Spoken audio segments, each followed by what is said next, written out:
আবার চলে এলাম ফুটবলের আরেকটি নতুন ভিডিও নিয়ে।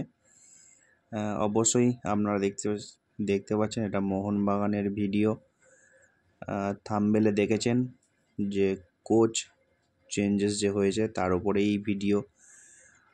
মলিনার কি ভুল ছিল, মলিনার কি প্র্যাকটিসের প্রবলেম ছিল, আগামী দিনে লোবেরা কতটা কি করতে পারে মোহনবাগানের জন্য, এই সব নিয়েই কিন্তু আজকের ভিডিও দেখতে থাকুন। আশা করি ভালো লাগবে। প্রথমে মলিনার ব্যাপারে দু একটা বলে নিই, তারপর লোবেরার ব্যাপারে আসবো। তো হোসে মলিনা কিন্তু ভারতবর্ষের বুকে যতদিন কোচিং করিয়েছেন, আমার মনে হয় যেটা আপনারাও হয়তো সহমত হবেন, একজন সাকসেসফুল কোচ কিন্তু হোসে মলিনা। এর আগেও কিন্তু ভারতে এসেছিলেন কোচিং করতে, তখন কিন্তু মোহনবাগানের সাথে অ্যাড হয়নি এই টিমটা। তখন কিন্তু এটিকে ছিল অ্যাটলেটিকো দি কলকাতায় কোচিং করাতে এসেছিল 2 বছরের জন্য। প্রথম বছর কিন্তু মলিনা চ্যাম্পিয়ন করেছিল অ্যাটলেটিকো দি কলকাতাকে। দ্বিতীয় বছর সেমিফাইনাল পর্যন্ত ছিল কলকাতার দৌড়। তো তারপরে আবার গত বছর মলিনা আসে মোহনবাগানে। মলিনা আসার পর কিন্তু মোহনবাগানকে একই সিজনে ডবল ট্রফি, আইএসএল ডবল এই ট্রফি দেয় কিন্তু মোহনবাগান সুপার জায়েন্টকে, যেটা কিন্তু কোনো কোচ এখনও পর্যন্ত মোহনবাগানকে দিতে পারেনি। তো এই সব দিক থেকে আমার মনে হয় মলিনা যে অসফল কোচ সেটা বলা যাবে না। মলিনা কিন্তু যথেষ্ট সাকসেসফুল কোচ একজন ছিলেন মোহনবাগানের।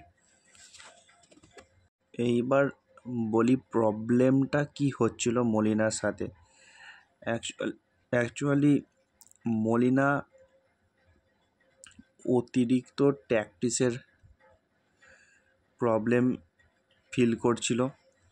মলিনা কিন্তু অতিরিক্ত ডিফেন্ডিং খেলার চেষ্টা করছিল।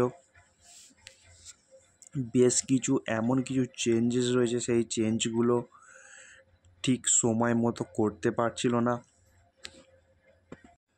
মলিনা কিন্তু অতিরিক্ত রিস্ক নিয়ে ফেলছিল বেশ কয়েকটা খেলায় আমরা লক্ষ্য করছিলাম।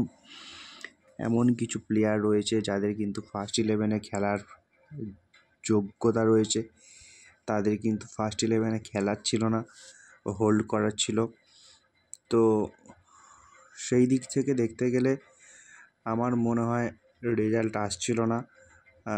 ডুরান্ড কাপ, সুপার কাপে অবশ্যই রেজাল্টের প্রয়োজন ছিল, রেজাল্ট আসা প্রয়োজন ছিল, দরকার ছিল মোহনবাগানের জন্য, যেভাবে ধারে বাড়িয়ে এই টিমটা এগিয়ে। তো যাই হোক, রেজাল্ট আসেনি।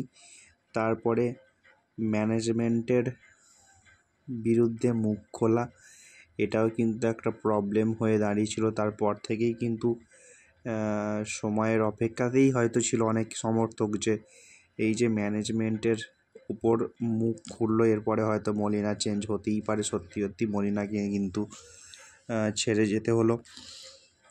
মলিনার সাথে কিন্তু গোল্ডেন হ্যান্ডশেক করলো মোহনবাগান ম্যানেজমেন্ট। তার পরিবর্তে কিন্তু আবার মোহনবাগান হট সিটে হেড কোচ হিসাবে এলো কিন্তু আর একজন স্প্যানিশ কোচ, যিনি কিন্তু ভারতের মাটিতে কোচিং করিয়েছেন এর আগে, সেটা হচ্ছে সার্জিও লোবেরা কিন্তু এর আগে Mumbai city FC, Odisha FC এই দুটো টিমে কিন্তু কোচিং করিয়ে এসছেন। মুম্বাইয়ে থাকাকালীন কিন্তু সার্জিও লোবেরা একই সিজনে লিগ ডাবল করেছিল, এটা আপনারা অনেকেই জানবেন। তো ব্যক্তিগতভাবে আমার যেটা মনে হয়, সার্জিও লোবেরার খেলায় কিন্তু অনেকটাই চেঞ্জ দেখতে পাবো আমরা। মলিনা যতটুকু ডিফেন্স খেলতো, নিজের ঘরকে গুছিয়ে পরে অ্যাটাকে যেত, সেই জিনিসটা কিন্তু লোবেরার প্র্যাকটিসের বাইরে। লোবেরা কিন্তু ম্যাক্সিমাম অফ টাইম অ্যাটাকিং খেলতে পছন্দ করেন। তো আমার মনে হয় লোবেরার কাছ থেকে আমরা কিন্তু অ্যাটাকিং ফুটবল দেখতে পাবো এবং রেজাল্ট দেখতে পাবো। মেন জিনিসটা যে রেজাল্টের প্রয়োজন আমাদের সমর্থক হিসাবে, সেই রেজাল্ট কিন্তু আমরা দেখতে পাবো ম্যাক্সিমাম ম্যাচে। এবং আশা করি আগামী কয়েক বছরে মোহনবাগান টিম অনেক সাফল্য পাবে এবং অনেকটাই পরিবর্তন হয়ে যাবে মোহনবাগান যে প্লেয়ার রয়েছে, মোহনবাগান প্লেয়ারদের খেলার মধ্যে। কারণ লোবেরা যেসব ক্লাবে, ভারতীয় ক্লাবে কোচিং করিয়েছেন, তাদের আর্থিক দিক বলুন অতটা ভালো ছিল না। মোহনবাগান ম্যানেজমেন্ট যতটুকু সাপোর্ট করে, কোচকে যতটুকু পরিমাণ সাপোর্ট করে মোহনবাগান ম্যানেজমেন্ট, যে সঞ্জীব গোয়েঙ্কা রয়েছেন কর্ণধার, সঞ্জীব গোয়েঙ্কা তো টাকার ঝুলি নিয়ে বসেই রয়েছে। কোচ যেমন পরিমাণ যে ধরনের প্লেয়ার চাইছে সেই ধরনের প্লেয়ারকেই কিন্তু গোয়েঙ্কা কিনে দিচ্ছে। তো সেই দিক থেকে আমার মনে হয় লোবেরা যেরকম ধরনের প্লেয়ার চাইবেন সেই ধরনেরই প্লেয়ার কিন্তু লোবেরা পেয়ে যাবেন। এবং এই মুহূর্তে যে সকল বিদেশিরা রয়েছে মোহনবাগান টিমের মধ্যে, আমার মনে হয় কিছু বিদেশি খুব তাড়াতাড়ি চেঞ্জ হতেই পারে। মলিনার প্ল্যানে যেসব বিদেশিরা ছিল, লোবেরার প্ল্যানে কিন্তু সেই সব বিদেশিরা খুব একটা ভালোভাবে নেই। যেসব ফরেনাররা মোহনবাগান টিমে এই মুহূর্তে রয়েছে, তাদের মধ্যে বেশ কিছু খেলোয়াড়কে হয়তো রিলিজ করে দিতে পারে লোবেরা, যেটা এই মুহূর্তে ভিতর থেকে খবর পাওয়া যাচ্ছে। তার মধ্যে লিস্টে দু একটি বড় নাম রয়েছে যাদেরকে কিন্তু রিলিজ করে দিতে পারে লোবেরা এবং মোহনবাগান ম্যানেজমেন্ট। তার মধ্যে সবথেকে বড় নাম হচ্ছে দিমিত্রি পেত্রাতোস। দিমিত্রি পেত্রাতোস কিন্তু বহু যুদ্ধের নায়ক, বহু ম্যাচ জিতিয়েছেন, মোহনবাগানের হয়ে ভালো পারফর্ম করেছেন।